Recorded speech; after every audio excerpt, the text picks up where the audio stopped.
Hello everyone, and welcome to round 7 of Grand Chess Tour's Your Next Move tournament in Leuven. And here we have a game between Hikaru Nakamura and Wesley. It's quite a weird game, I'm sure you'll agree, but before we get to the game, I have to congratulate everyone on your vast knowledge during the previous photo challenge. Yes, of course, it was the young Boris Gelfand, but surprisingly, a lot of you actually thought it was Tigran Petrosian. I have no idea why that is. But as I'm sure you enjoyed a different photo challenge that's a bit more difficult than the ones I gave you from the start. So for this one, also a very nice photo challenge that could be a bit difficult, but I will give you a hint.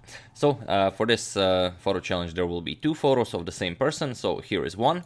Hope you know who it is. And if this doesn't ring a bell, here is a second one. So I will not tell you who this is, but I will definitely tell you it's definitely not a Joffrey from Game of Thrones. So hope that helps you out at least a little bit. Best of luck to everyone. Now let's check out this game. If you've seen my previous videos from day 1 and day 2, this is day 3 of the Your Next Move tournament. Here are the standings after the second day. So Wesley So is in the lead, and as you can see, Hikaru Nakamura somewhere in the middle of the table. Definitely a win in this round would go a long way for him. And we do have a nice photo. It's not really a photo. It's a capture from the live feed. But one thing that's really I don't know if this is like bad marketing or something. You all know Red Bull is paying Nakamura. He's on Red Bull's payroll to advertise them, but he never actually drinks the Red Bull. So he only has the Red Bull next to him, but it's never even open. So I don't know if he already had too much or he doesn't like the taste, but he should at least open it when it stands next to him during a game. That would be good marketing, I'd say. But let's see this game. So Nakamura has the white pieces and he opens with d4. Just a second, sorry about that. Knight to f6, bishop to f4, preparing the London system. We have d5, e3, and c5 now. D captures on c5, we have e6. Now the bishop is ready to capture the c5 pawn, and here you will, if you check out any beginner's book about guarding a pawn like this, every book will tell you, just forget about this pawn, continue developing, go bishop d3, knight f3, castle, and continue playing this game. But of course Hikaru is a super grandmaster, and super grandmasters can play whatever they like. So he plays b4. He wants to protect his extra pawn. So okay, we have a5, immediately challenging this pawn chain. c3, defending. We have bishop to d7, not allowing bishop to b5 check. Queen to b3, and now a captures on b4. C captures on b4, and now the immediate b6. So you can see how much trouble white is already getting himself into by defending this c5 pawn. Black is immediately challenging it once again, and if you try something like pawn captures, queen captures, and the b5 to try and hold this on, then comes queen a5 check, knight has to block, knight e4 is coming, and white is already under heavy fire with really nothing to show for. So after b6, we have bishop to d6. A very strong idea by Nakamura, but not a very good one. Here Wesley punishes this move in quite an enjoyable way. He plays knight to e4, and knight to e4, now of course the threat is capturing the bishop and then recapturing the extra pawn, and the idea behind it is that if bishop captures on f8, then comes queen to f6, threatening the f2 pawn and also the rook on a1. And you can't prevent both threats, so you have to play something like f3, but now simply rook captures on f8. The threat of queen captures on a1 is still there. You have to capture the knight, of course, after pawn captures, then you get queen captures on a1, and white is really crushed here. White is down the exchange, and his position is simply terrible. So after this knight to e4 move, we have queen to b2 by Nakamura. Now not allowing bishop captures because of queen captures on g7. But we have knight captures on d6, pawn captures, and now queen to f6, basically forcing Nakamura to trade queens here. Nakamura could postpone the trade of queens by going knight to c3, but after considering the position for a while, he does exchange queens. Queen captures, g captures, and now b5. The b5 pawn is protected by the bishop on f1, and this kind of prevents this knight from being developed for now. So bishop captures on d6, and now a4. We have king to e7, bishop to d3, and rook to c8 now.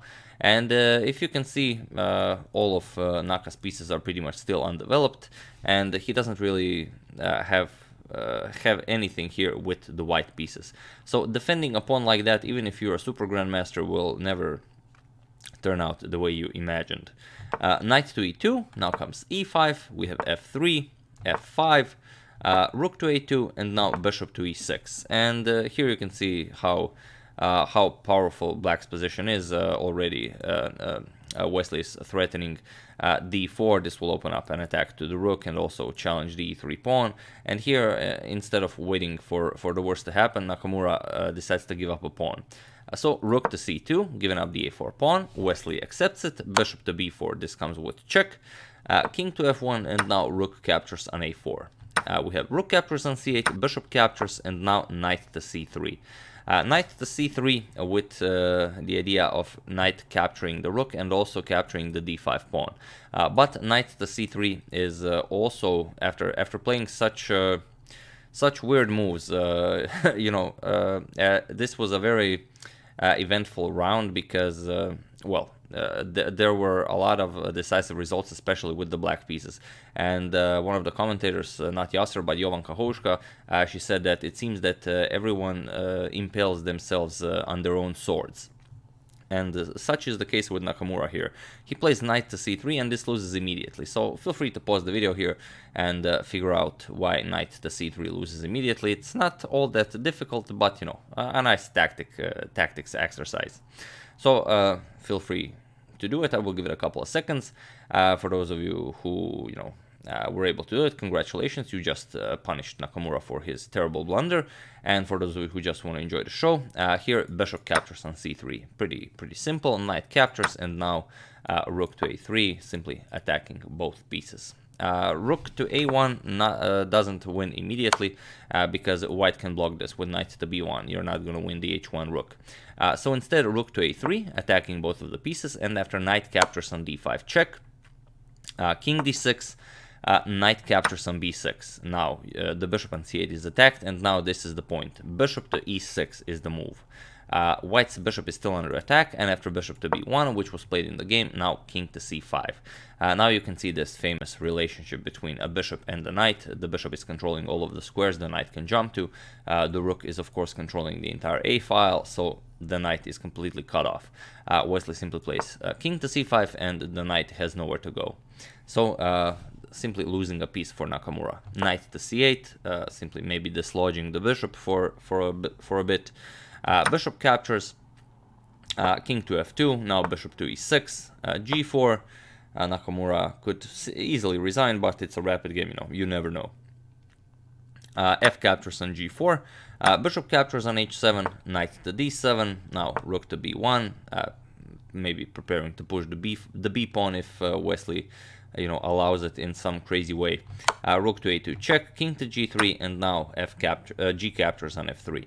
We have h4, now comes f5, king captures on f3, and after Wesley played knight to f6, Nakamura resigned the game because there is simply no counterplay to be made here. Whatever you do, black always has an excellent response. For example, if you push the pawn, try and promote it, then, well, simply you can see that this rook is completely cutting off king from the second rank, and these 2 pawns are completely cutting off the king from the fourth rank. The only square available to the king is actually the g3 square, and you can easily fix that. Simply go knight to e4. The g3 square becomes unavailable to the king. You're already threatening rook to f2 checkmate. You have to block this rook to f1, and now you simply grab a pawn, and there is simply no counterplay here for white. So after knight to f6, Nakamura resigned the game, and another very nice victory for Wesley. So in this rapid tournament, this is Wesley's 5th win. So he won 5 games, two of the games were drawn, and his rating performance in this tournament so far is well over 3,000.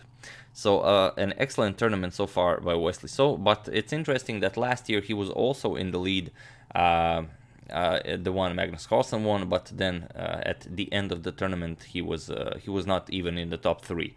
But it's still very early in the tournament. There are still, after today's rapid, there are still 2 more blitz days, so anything can happen regarding the final standings. I'm probably gonna cover one more game from day 3 of the rapid tournament, and we're gonna check out the standings after that.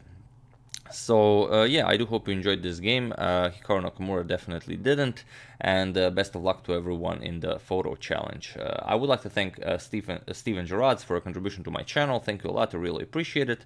As usual, you can check 2 of my previous videos here. Both of them will be from this very nice rapid tournament. Thank you all for watching, and I will see you soon with hopefully another nice game.